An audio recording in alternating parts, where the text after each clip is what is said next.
Hoje o Pod Atípica é muito especial. Pela primeira vez eu vou entrevistar alguém que vive comigo cada capítulo dessa história.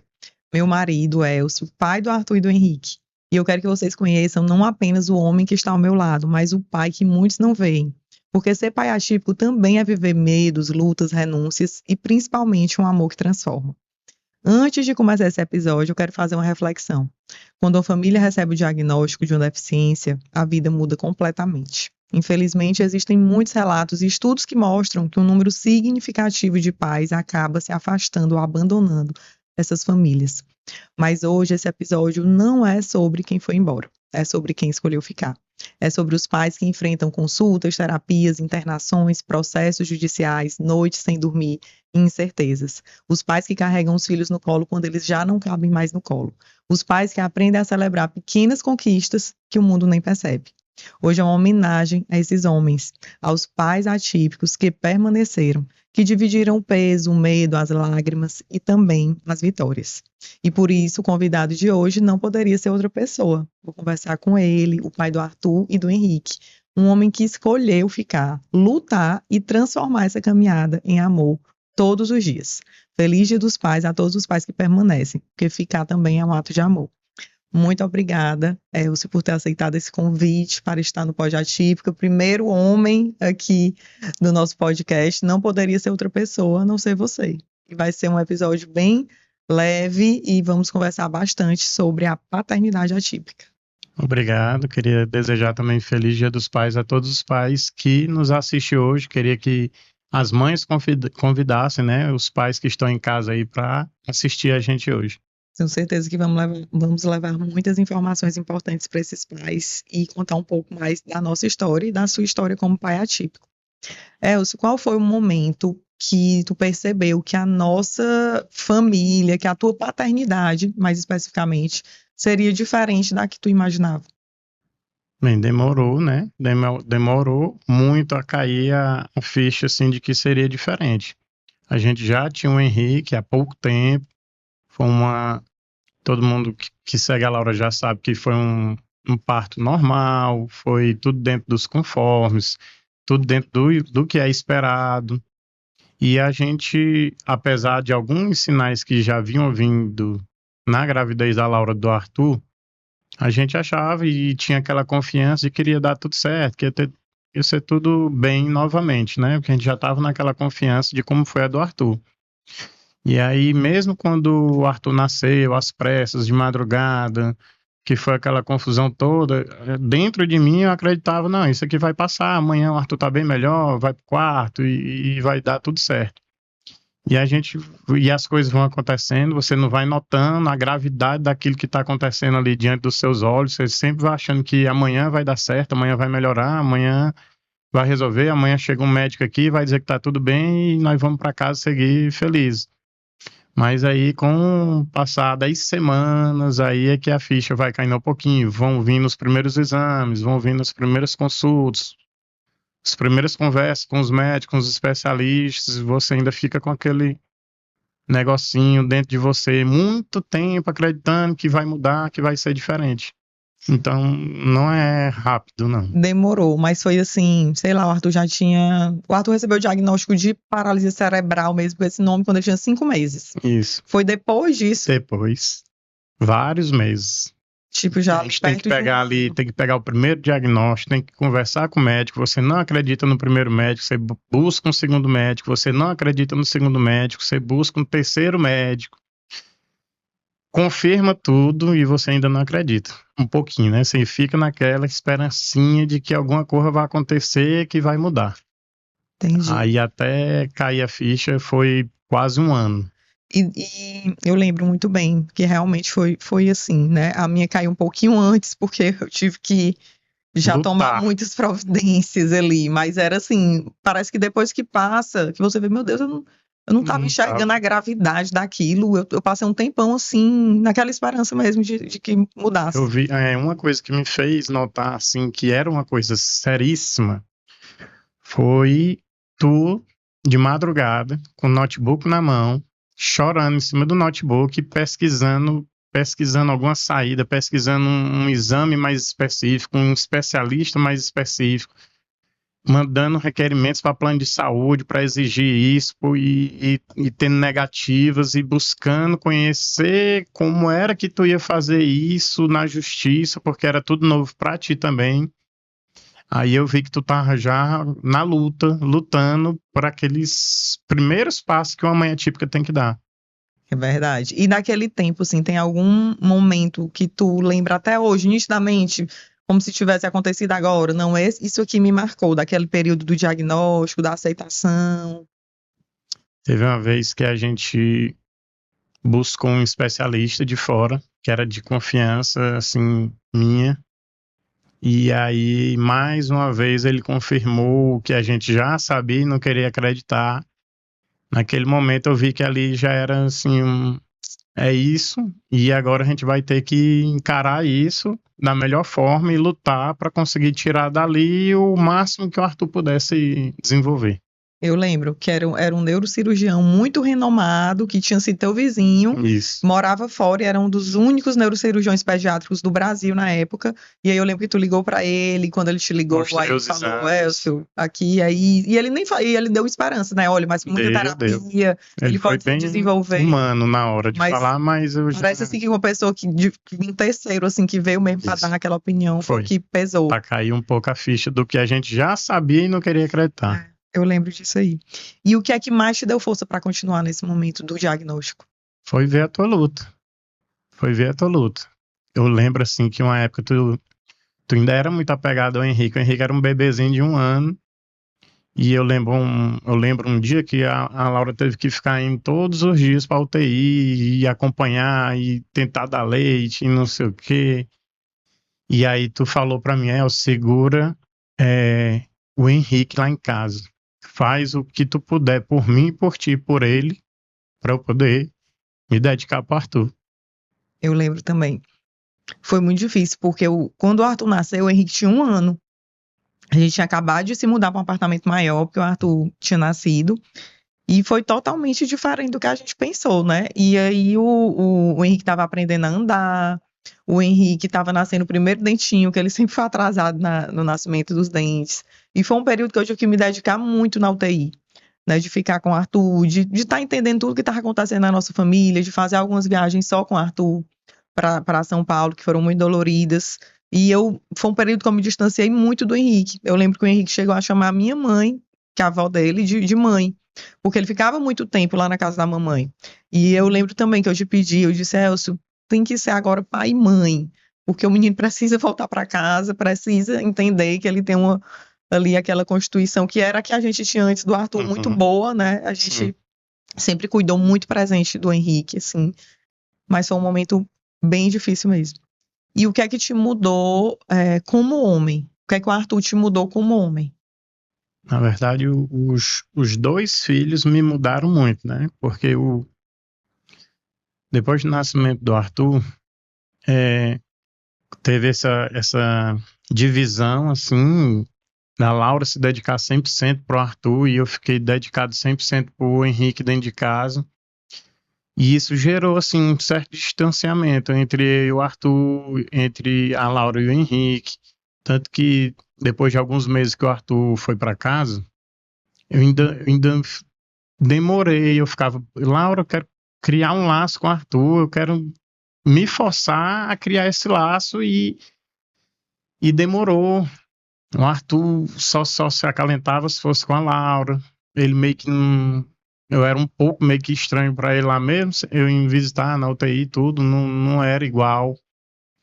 E eu até me cobrava um pouco de querer apressar esse meu laço com o Arthur, mas graças a Deus veio isso naturalmente, com o tempo, né?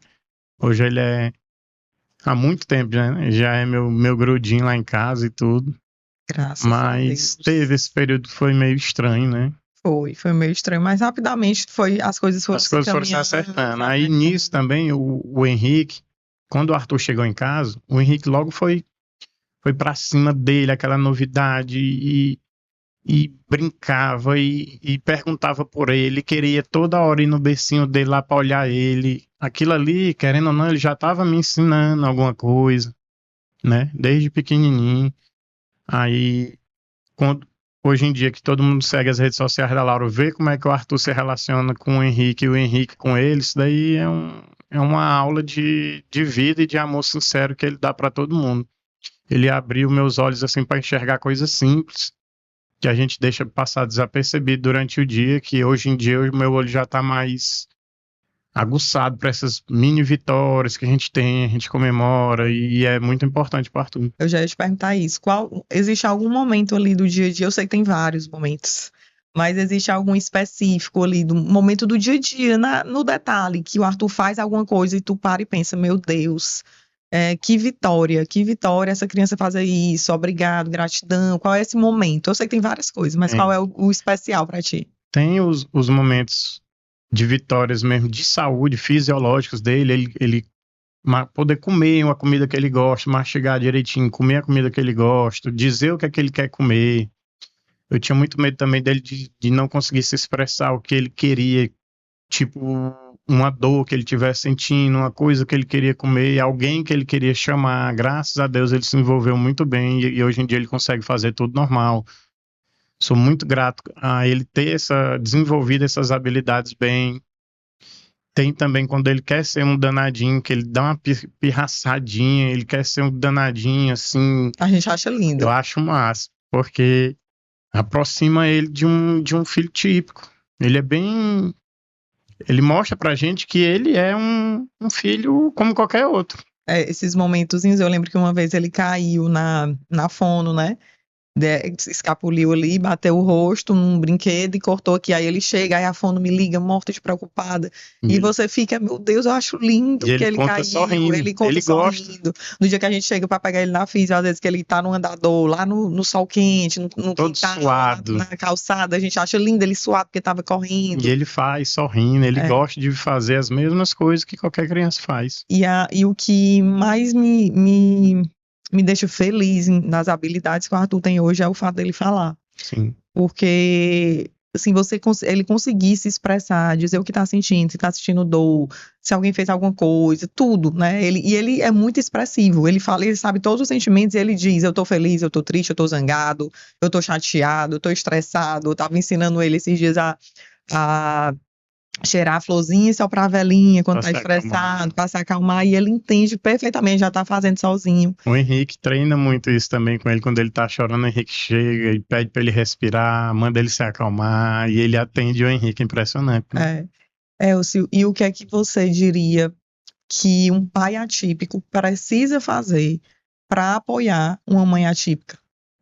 Um pai atípico, ele tem que ser exatamente o que um pai tem que ser.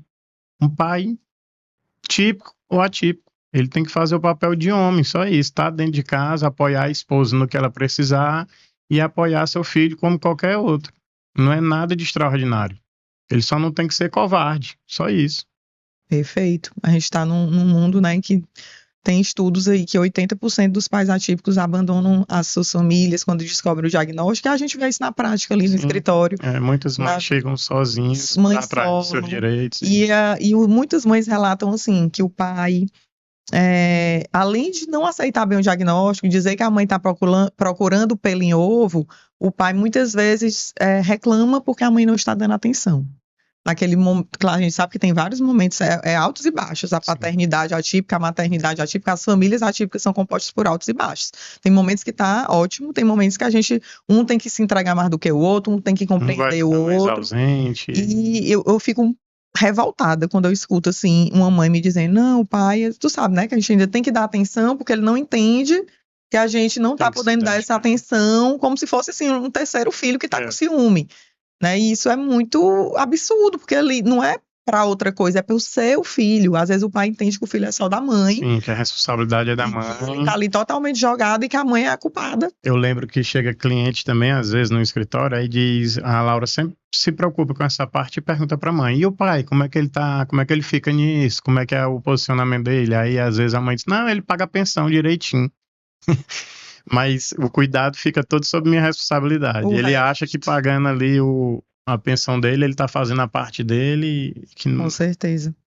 E pensando assim, no futuro, um pouco, né? Porque a nossa vida, eu sei que a gente tem que viver o presente, a gente prega muito isso, vamos viver um dia de Exato. cada vez, porque se a gente ficar pensando demais no futuro, a gente Você enlouquece, você pira, pensando no dia que não estaremos mais aqui, como é que a gente vai fazer para dar tudo que ele tem Eu hoje. até acho que isso funcionou muito bem lá na nossa casa.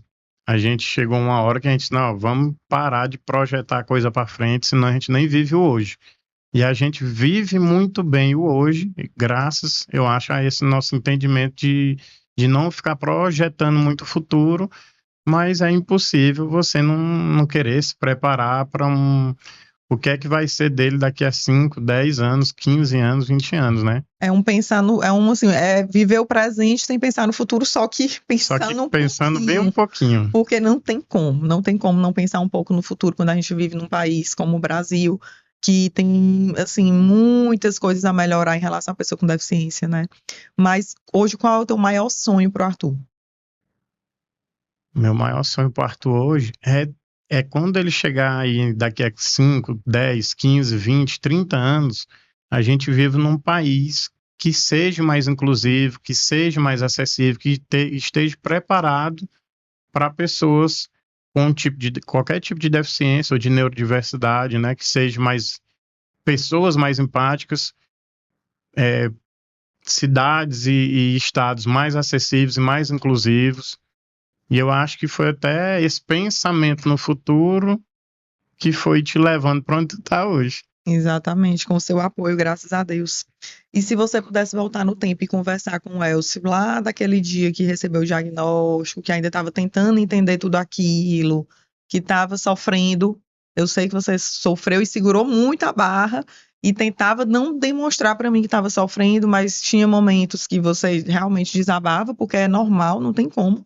Se você está envolvido ali naquela situação, você vai sofrer sim com o diagnóstico, com aquele luto do filho que era esperado, que era típico, né? O que é que tu diria para aquele Elcio daquela época, hoje? Eu aprendi muito contigo que a primeira coisa que a gente deve procurar são pessoas que já passaram por isso, são grupos de pais ou famílias ou mães que já passaram por isso, porque eles já vão te dar um direcionamento bem melhor, além de uma palavra de conforto, que sempre uma mãe ou um pai atípico dá para o outro, te dá um direcionamento mesmo efetivo, que vai melhorar teu dia a dia em casa, vai te dar um conforto de tu conseguir o mínimo, o básico do que tu precisa para cuidar desse teu filho. Então, entrar em grupos. Olha, eu acho que você deveria criar um grupo dos pais atípicos do Piauí. Pode ser. A gente está precisando de pais que deem a cara a tapa também, né? Uhum. De que vão ali mostrar no Instagram sua realidade, que lutem por esses desafios, assim como as mães fazem, né? Muitas vezes o pai tá ali na retaguarda, dando aquela força, incentivando, Não bota a cara, mas né? não vai lá, então a gente sente falta, né? Ter também Verdade. grupos. Imagina se naquela época tu tivesse entrado num grupo de pais de crianças com paralisia cerebral, né? Se sentiria bem mais acolhido. Se fosse um grupo só de pais ali, Eu você acho que não se existia enxergaria mais. melhor. Eu acho que nem existia, não sei nem se existe hoje. Verdade. Mas, assim, eu lembro que na época do diagnóstico, os teus amigos foram muito empáticos, né? E assim, tentavam ajudar de alguma forma, perguntar como ele estava, visitava, e todos diziam assim, é uma imagem que eu tenho nítida na minha mente, que todos eram pais típicos, né? Assim como as minhas Todos. amigas eram mães típicas, não tinha ninguém com filho com deficiência, com nenhuma deficiência. Mas eles, especificamente, eu lembro muito bem que eles ficavam, olha, o Arthur é um menino que ele vai se desenvolver, vocês vão conseguir, eram muito otimistas. Às vezes as mulheres ficavam mais na pergunta, mas o que é que ele tem? Mas o que é? Mas teve sangramento? Homem mais assim, eu não quero nem saber o que é que ele tem, eu quero que ele se desenvolva bem, que vai ser bem pra ti, tá? O homem acho que é um pouco menos ligado aos detalhes mínimos, né? Com certeza. Esse negócio que tu falou do mundo ser mais inclusivo, né? Eu tava vendo hoje um vídeo de uma mãe com um filho com paralisia cerebral, que inclusive é candidata também, lá pelo DF. E ela estava num shopping no DF e tudo, e tentou entrar no elevador e a porta não fechou, porque o elevador era minúsculo, né? Não tinha acessibilidade. Era um shopping que o filho dela amava ir. Então, por isso que ela estava indo para esse shopping, que ele gosta de ir. As pessoas pensam, às vezes, que as pessoas com deficiência não têm querer. Porque não fala, porque não se comunica de alguma forma, ele não tem querer, vou levar para onde quiser. E não é assim. E, ela estava fazendo uma denúncia pela falta de acessibilidade no shopping. Infelizmente, ao ler os comentários eram os piores possíveis, a maioria. Tinha comentário lá, assim, de se não tem acessibilidade, fique em casa. Se eu tivesse um filho assim, eu ficaria em casa, deixaria ele protegido. E comentários como esse, com 800 curtidas, 1000 curtidas. Comentários, agora o shopping vai ter que mudar toda a sua estrutura por causa dela e do filho. Então, comentários que doem na gente que é mãe e pai de uma criança com deficiência física, que também usa cadeiras de rodas robustas, que precisam de muito apoio, e que ama ir para o shopping, que ama passear, que ama estar no shopping. E dói muito esse tipo de comentário, né? Às vezes a gente pensa assim, nossa, a sociedade parece que não está evoluindo. Quando a gente pensa que está indo, que vai, que não precisa mais tanto bater na tecla da inclusão, vem um preconceito como esse. Como tu me perguntou anteriormente, o que é que eu esperava daqui para frente, eu até falei, né, que eu queria pessoas mais empáticas e cidades, estados, prédios mais acessíveis e inclusivos, né? Porque não adianta tu ter um prédio inclusivo, um elevador desse que cobre essa cadeirinha, se a mentalidade das pessoas está desse jeito, igual foi nos comentários lá desse caso aí. Exatamente. E hoje a gente está iniciando uma caminhada aí muito importante na nossa vida, né? Você, além de incentivador para que eu entrasse nessa campanha, a deputada federal pelo Piauí, ainda me apoia todos os dias, me incentiva, me dá força, né? Não é fácil estar nessa caminhada. Tem a ausência de casa, tem a ausência como esposa também. A gente é um casal que gosta de sair, de se divertir, de estar com os amigos, de viajar. Tem essa parte dessa ausência também que é importante, sim, da gente falar. Mas como marido e como pai, assim, o que representa para ti? A gente está levando essa nossa luta diária, a nossa dor que a gente teve lá no início e que a gente ainda enfrenta muitas batalhas, claro, para mudar a vida de milhares de pessoas. Nos colocar, a nossa família, porque eu falo muito que quando um político decide ser político, decide entrar nessa caminhada, ele não muda só a vida dele, ele vai mudar a vida de toda a família dele, não é fácil. E o que é que tu acha o que é que tu considera, se tu considera ser importante a gente utilizar essa nossa dor, essa nossa luta para transformar a vida de outras famílias, fazendo um sacrifício pessoal muito grande? Olha, no dia a dia do nosso escritório, a gente via uma luta incessante, né, para conseguir os direitos dessas pessoas e, graças a Deus, conseguimos a grande maioria das nossas batalhas lá a gente venceu. Você levou aí 6, 7 anos de escritório sozinha, com muita carga nas costas, carga emocional e carga física de trabalho mesmo, de horas e horas. E era uma luta que ajudava ali 100, 200, 300, foi crescendo, chegou, acho que já deve ter mais de 1000 famílias que você impactou com o seu trabalho, mas que tu vê que ainda não resolve uma sociedade, né?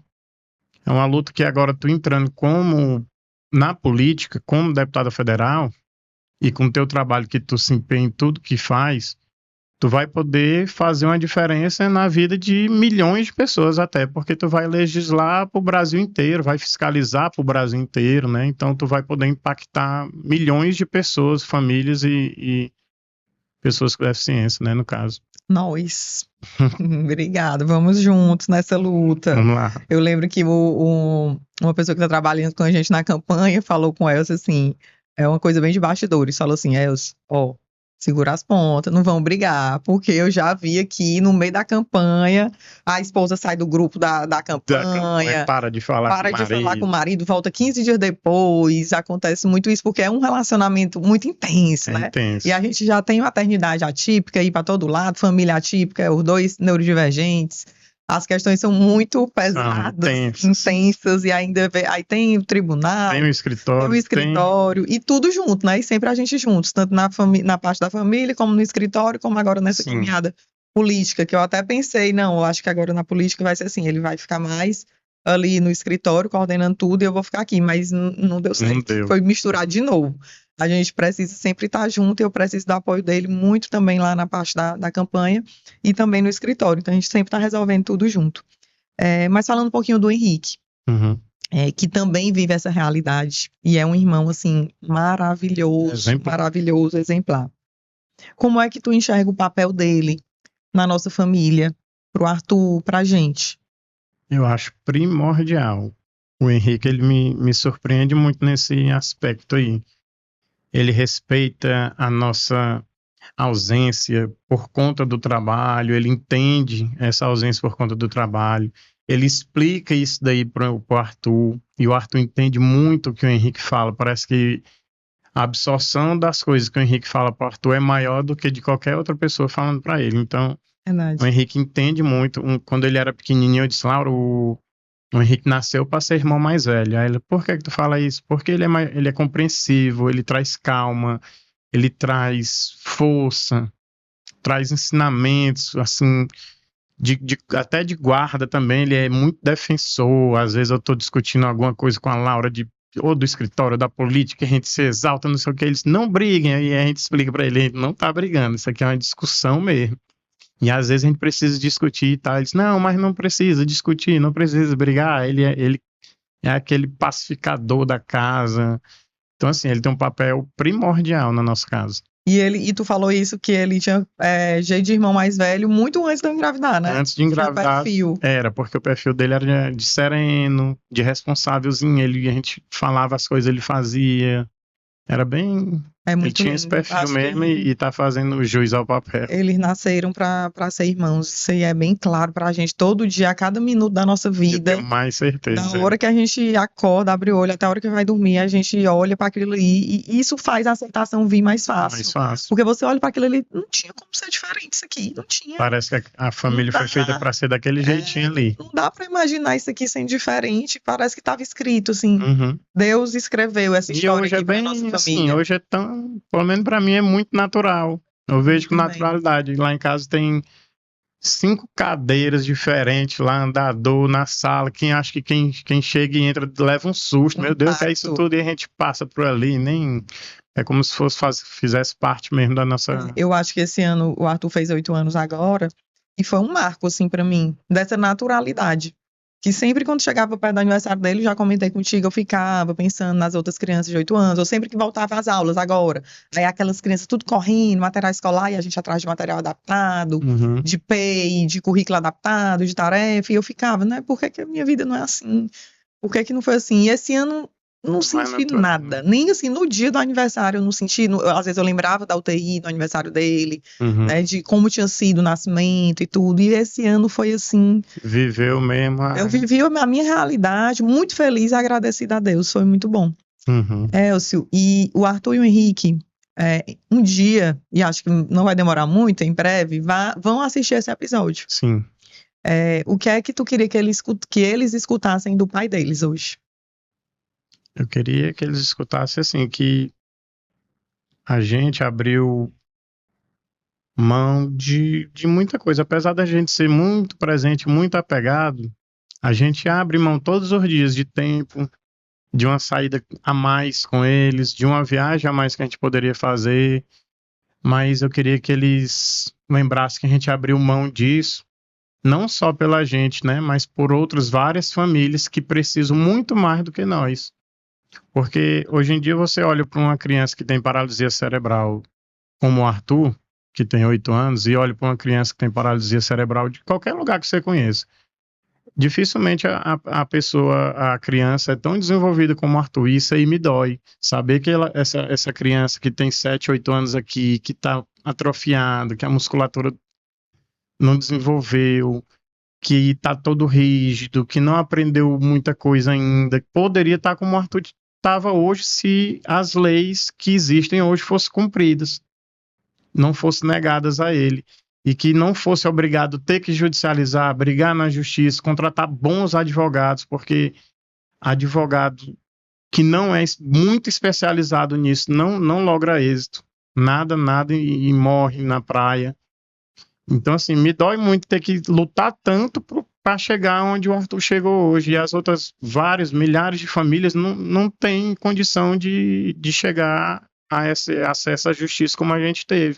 Graças a Deus, eu e a Laura somos advogados. A Laura se especializou profundamente, né, no direito das pessoas com deficiência. é referência nacional, e então garante tudo de melhor que uma pessoa com deficiência pode ter, e eu quero que isso se estenda a todas as famílias. É muito importante que eles saibam mesmo. Que às vezes a gente não Que a gente fala abdica tanto, eu acho que muito. eles percebem muito, e o Henrique pergunta muito sobre essa Pergunta. profissão, né? Mãe, você consegue ajudar quantas Por que pessoas? que você dá aula? Por Mãe, que que... ontem ele perguntou, mãe, o advogado que é do plano de saúde e o advogado do Estado, né? Era do O Estado. advogado E público, ele falou. o advogado público. E você, que é a advogada do paciente, quem é que ganha mais? Como é que vocês fazem para trabalhar? Como é? Ele é Ele muito questiona curioso. muito isso. E ele tem esse senso de justiça muito grande. Quem sabe virar um advogado aí por aí. O Arthur também fala que quer ser advogado, aí depois já é policial, porque achando que policial tem que estudar menos, fazer. Engraçado demais eles dois. A deficiência entrou na nossa casa sem pedir licença, mas ela também nos ensinou que a dor pode ser transformada em serviço. E se a nossa história fizer com que uma única família sofra menos, assim como você falou, então tudo que a gente já viveu até aqui vai ter valido a pena. Quero te agradecer muito por ter participado, aberto o coração. Acho que foi um episódio assim, incrível, um dos melhores do Pod Atípica, sem dúvidas. Espero que os pais atípicos assistam, mães atípicas assistam, mas principalmente os pais, para não só incentivar, para todo mundo conhecer essa história, esse pai maravilhoso que tu é para os meninos, Obrigado. e também para incentivar outros pais a serem presentes, a serem homens, a serem maridos, a vestirem a camisa da paternidade atípica, a darem a cara a tapa, a ajudarem essas mães, porque as demandas são gigantes, são muito grandes, as mães estão esgotadas. Às vezes tem pai que não é separado, tem pai que ficou, mas que não divide em nada, que não colabora em nada, às vezes atrapalha. Então que esse episódio sirva de lição e de incentivo para todos os pais atípicos. Muito obrigada e feliz Dia dos Pais. Obrigado.